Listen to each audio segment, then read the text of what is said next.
교독하겠습니다. 내가 사람의 방언과 천사의 말을 할지라도 사랑이 없으면 소리나는 구리와 울리는 꽹과리가 되고, 내가 예언하는 능력이 있어 모든 비밀과 모든 지식을 알고 또 산에 옮길 만한 모든 믿음이 있을지라도 사랑이 없으면 내가 아무것도 아니요.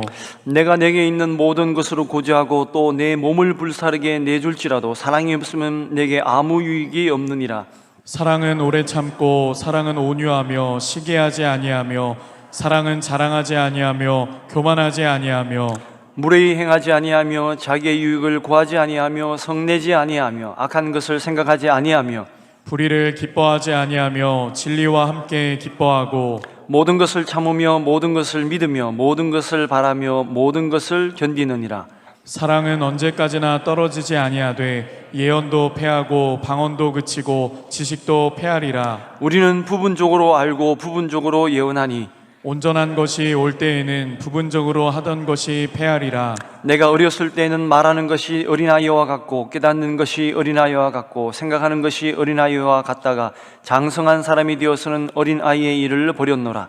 우리가 지금은 거울로 보는 것 같이 희미하나 그때에는 얼굴과 얼굴을 대하여 볼 것이요 지금은 내가 부분적으로 아나 그때에는 주께서 나를 아신 것 같이 내가 온전히 알리라. 같이 읽습니다.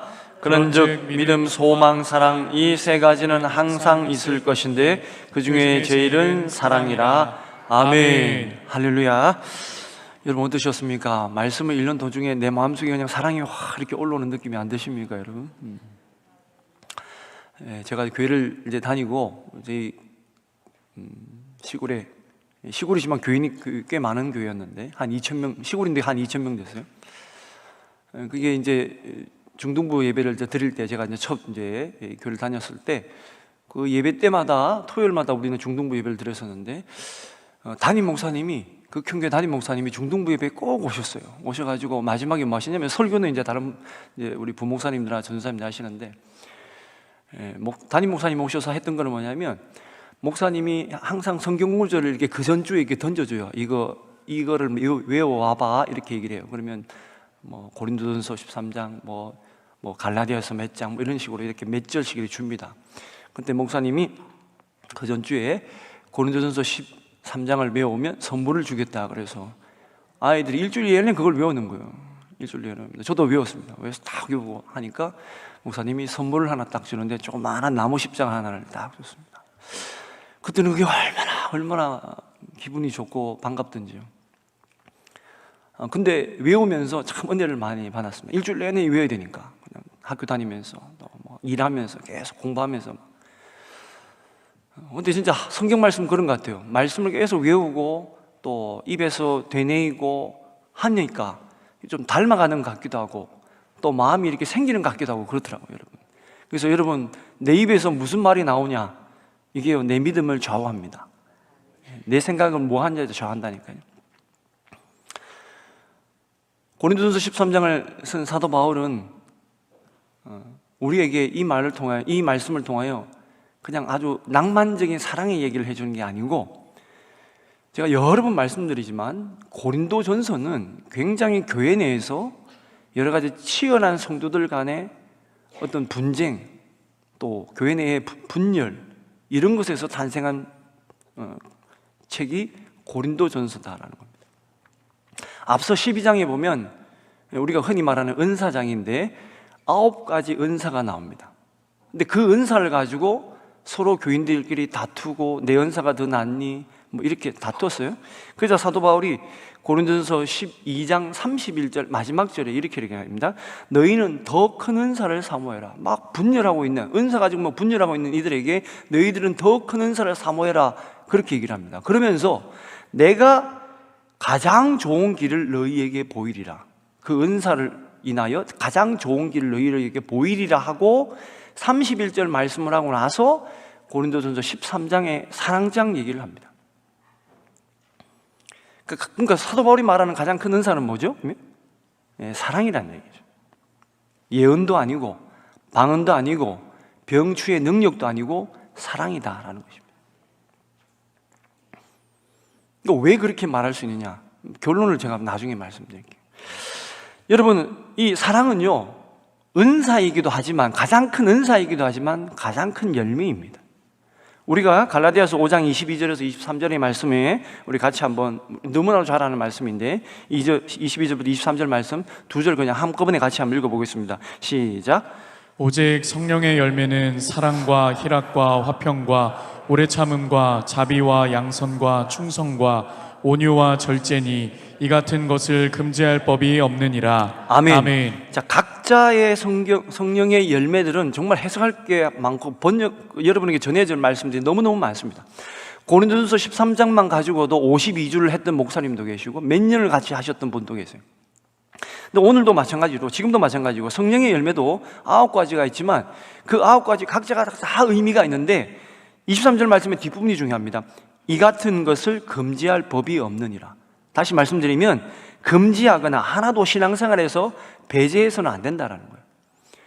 성령의 9가지 열매뿐만 아니라 그 가운데에 사랑이 포함되어 있는데, 특별히 사랑은 은사이기도 하지만 열매이기도 하니까 너무너무 중요하다라는 것이죠. 여러분, 우리가 재밌는 건 아까 제가 9가지 은사라 그랬죠.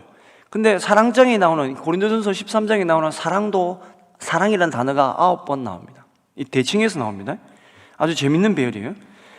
그런데 사도행전 고린도전서 13장은 사도 바울이 또한 세 부류로 나누어서 우리에게 말씀을 전해주고 있습니다. 그 첫 번째, 그 세 부류는 다 각자의 의미가 있는데 그 첫 번째 의미를 큰 틀에서 이해해야 돼요. 큰 틀에서. 여러분, 오늘은 세세하게 못 들어가지만 큰 틀에서 여러분에게 말씀을 나누고 은혜를 나누고자 하는데, 첫 번째는 사랑은 모든 은사의 뿌리라라는 것입니다.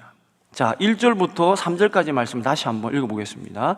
내가 사람의 방언과 천사의 말을 할지라도 사랑이 없으면 소리나는 구리와 울리는 꽹과리가 되고, 내가 예언하는 능력이 있어 모든 비밀과 모든 지식을 알고 또 산을 옮길 만한 모든 믿음이 있을지라도 사랑이 없으면 내가 아무것도 아니요. 내가 내게 있는 모든 것을 구제하고 또 내 몸을 불사르게 내어줄지라도 사랑이 없으면 내가 아무 유익이 없느니라. 이렇게 되어 있죠. 네, 아멘입니다. 여기서 중요한 단어는요, 여러분 그게 좀 동그라미 치셔도 됩니다. 1절에 중간에 사랑이 없으면, 2절 가운데 사랑이 없으면, 3절 가운데 사랑이 없으면. 사도 바울은 사랑과 다른 은사들과의 관계성에 대해서 얘기하고 있는데, 사도 바울이 다른 은사보다 사랑이 더 우월하다고 얘기하기 위해서 이 말씀을 하는 게 아니에요. 사랑이 없으면 다른 건 아무것도 아니다는 거예요. 사랑이 없으면 아무것도 아니다라는 그 말은 뭐냐? 모든 은사는, 모든 신앙생활의 바탕은 사랑이어야 된다라는 것입니다. 여러분 보십시오.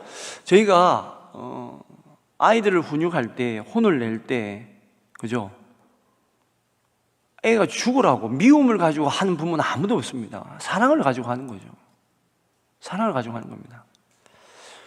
성경에 보면 주의 지팡이와 막대기가 나를 안위하시나이다라고 하는 그 말씀에 보면, 지팡이는 이제 이렇게 물에 혹시 양이 빠질까봐 그 지팡이로 물의 깊이를 잴 때 주로 이제 목자들이 쓰는데, 그 막대기는 어떻게 쓰냐? 물론 늑대와 사자나 같은 것들이 나타날 때 그걸로 물리칠 때도 쓰기도 합니다만은, 양들이 혹시 위험한 곳으로 가게 되거나 그럴 조짐이 보이면 그 막대기를 휙 던져요.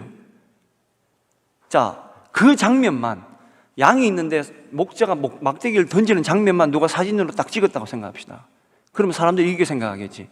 야, 저 목자 나쁜 목자네. 양에게 막대기를 던져서 죽이려고 하는구나 생각할 수 있습니다. 근데 그 바로 앞에 절벽이 있거나 늪이 있거나 그럴 때는 살리려고 던지는 거예요. 사람들은 잘 모릅니다. 그 한 장면만 가지고 때로는 혼을 내는 부모의 그 채찍만 막대기만 가지고도 저렇게 모진 부모가, 나쁜 부모가 있나 얘기하지만, 아니요, 그 맥락을 봐야죠. 맥락을. 그 속에 뭐가 있는지 맥락을 봐야 됩니다. 근데 우리가 그 사랑이 결여된 은사를 만약 어떤 것 하나라도 한다 그러면 그건 다 무의미하다는 겁니다. 사랑이 없으면 다 무의미하다는 거예요. 그렇기 때문에 사랑은 우리 신앙생활의 가장 뿌리에 있어야 될 것이 바로 사랑이다라는 것입니다. 근데 사랑이 없이 은사를 자랑하는 사람들이 있습니다. 처음에는 안 그랬을 수도 있어요. 근데 제가 말씀드렸잖아요. 항상 있어야 된다고. 사랑은 항상 있어야 된다고. 처음에 시작할 때는 항상 있기 시작했는데 지나다 보니 어느 순간에 내 은사를 나의 자랑거리로 삼는다든지 나의 힘으로 삼는다든지 나의 권력으로 삼는다든지. 목사님 은사를 가지고 권력으로 삼는 사람도 있습니까? 있습니다. 여러분. 교회에서 서열을 지어요. 예?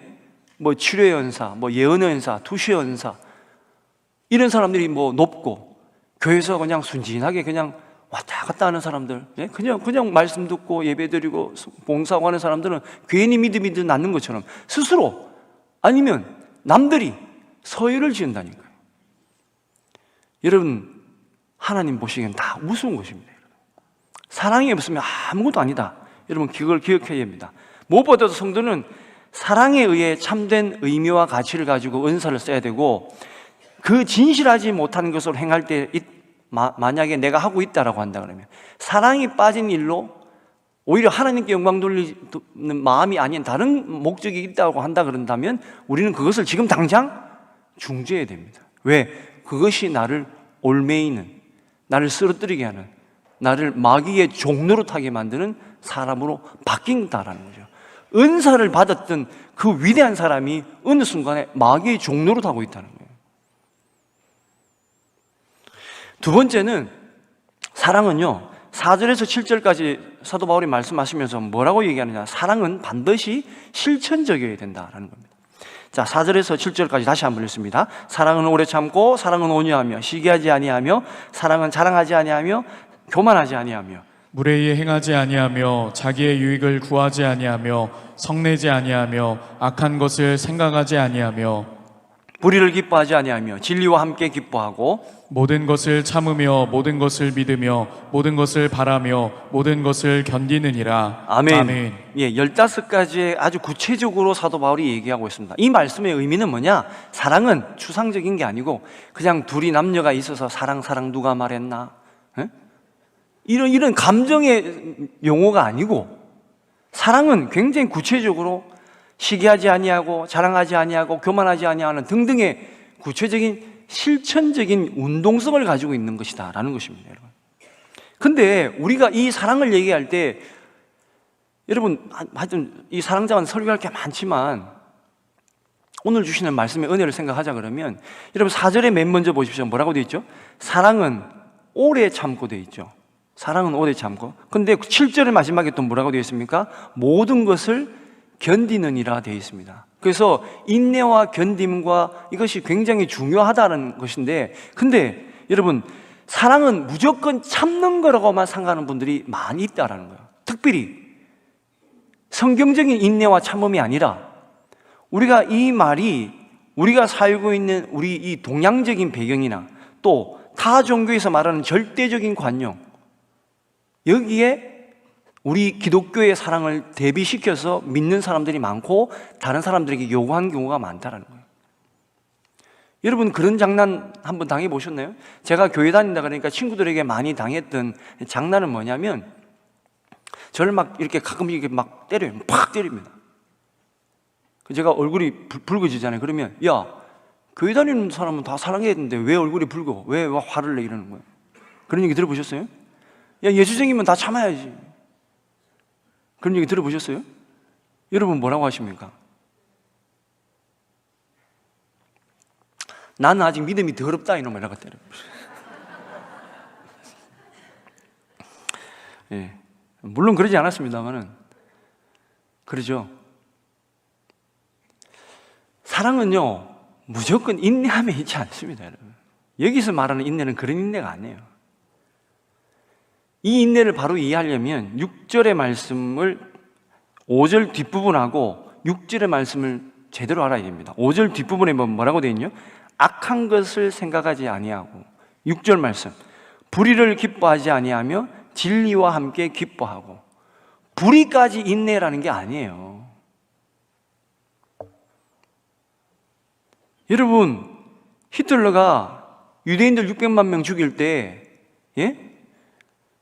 김일성이 전쟁 내려와서 6.25 때 그 많은 한국 우리 믿는 사람들을 총으로 사 죽이고, 총이 없으니까 사람들 시켜가지고 창으로 찔러 죽이고, 대나무로 창으로 찔러 죽이고, 예? 불에 태워 죽이고, 그렇게 할 때 그것도 우리가 참아야 됩니까, 여러분? 그건 인내가 아니에요. 불의를 기뻐하지 않는다니까요. 사랑은 그런 겁니다. 기독교의 사랑은 물론 그리스도의 절대적인 성육과 자기 희생을 근간으로 하고 있기 때문에 예수님께서 우리를 오래 참고 기다려 주신 것처럼 우리 또한 다른 사람의 죄와 허물을 비난하기보다는 인내로 참아주고 그 사랑으로 그 사람이 변화되기를 바라고 또 나 스스로도 그것을 통하여 나는 저런 모습이 없나라고 한번 되돌아보는 그런 신앙의 자세가 중요하고 반드시 필요하지만, 그러나 우리가 반드시 알아야 되는 것은 뭐냐? 사도 바울이요, 이 고린도전서 13장을 쓰기 전에 고린도전서 5장에 이런 말씀을 하고 있습니다. 5장 13절 말씀에 이렇게 얘기하고 있습니다. 5장 13절 말씀 같이 한번 읽어보십시오. 시작. 밖에 있는 사람들은 하나님이 심판하시려니와 이 악한 사람은 너희 중에서 내쫓으라. 아멘. 자, 밖에 있는 사람, 믿지 않는 이방인들, 이 사람들은 하나님이 심판하실 것인데, 이 악한 사람들은 누구냐? 교회 내에 있는 사람들이에요. 교회 내에 있는 이 악한 사람들은 너희 중에서 내어 쫓으라. 자, 그러면 이 악한 사람은 뭐냐? 그거는 5장 9절 이하에 쭉 나오는데 제가 그냥 읽어드릴게요. 음행하는 자, 탐하는 자, 속여 빼앗는 자, 우상 숭배하는, 교회 내에도 우상 숭배하는 자가 있다는 거예요. 그 다음에 모욕하는 자, 지도자를 모욕하는 자, 술 취하는 자, 특별히 성경은 뭐라고 강조하고 있냐? 음행하는 자와 남을 속여서 빼앗는 자를 이 악한 자라고 더 지칭해서 얘기하는 거예요, 여러분. 구체적으로도 얘기하자면 고린도전서 5장 12절 말씀에 그 앞절에 뭐라고 공동번역으로 한번 같이 읽어보겠습니다. 한번 보십시오. 같이 읽습니다. 시작. 교회 밖에 있는 사람들을 심판하는 것은 내가 할 일이 아닙니다. 여러분이 심판할 사람들은 교회 안에 있는 사람들이 아닙니까? 아멘. 이 말씀을 주시고 나중에 13장 얘기를 하는 거예요. 그러니까 무조건 인내하고 참아라는 게 아니에요. 교회 내에 이런 부류의 악한 사람들인데 성경 뭐랬죠? 아까 13절 말씀에 내어 쫓으라 이렇게 얘기해요. 아멘하기 두려운 말씀이죠, 그죠? 우리 교인들이 그렇게 쫓아내요. 근데 교회 내에 2단도 있고 3단도 있고 10단도 있습니다, 여러분. 마귀는 우리보다 머리가 뛰어나기 때문에 우리의 머리 위에서 놉니다, 여러분. 불꽃 같은 눈동자로 주님이 우리를 보시지만 저희들 또한 어른자를 깨어서 기도하고 그들을 분별해내야 됩니다. 정죄라는 것이 아니라 분별해내야 된다는 거예요. 그러면서 뭘 봅니까? 나를 봐라. 나를 봐라. 나는 보지 못하고 늘 남의 다른 것만을 자꾸 보고 싸움을 붙이고 일하려고 하고 또 심지어는 속여 빼앗고 비방하고 합니다. 제가 저희 교회 와서 이제 10년 됐잖아요. 이제 만 10년 되어가는 해인데, 이제 제가 다른 곳에서 목회했던 것보다 우리 한빛교회에서 목회한 게 더 제일 많습니다. 다른 데서 제일 오래 했을 내가 7년이었는데, 그러니까 이제는 한빛교회가 진짜 내 교회 같아요. 내 교회 같습니다. 2015년도 와서 2016년도, 7년도, 8년도 지나면서 여러 가지 어려움도 많이 겪었습니다. 아시는 분은 아시겠지만, 근데 저의 어려움은 어려움도 아니지, 사실은. 담임 목사님 보면서 참 제가 너무너무 제가 마음이 힘들었어요. 그 모욕당하시고, 예?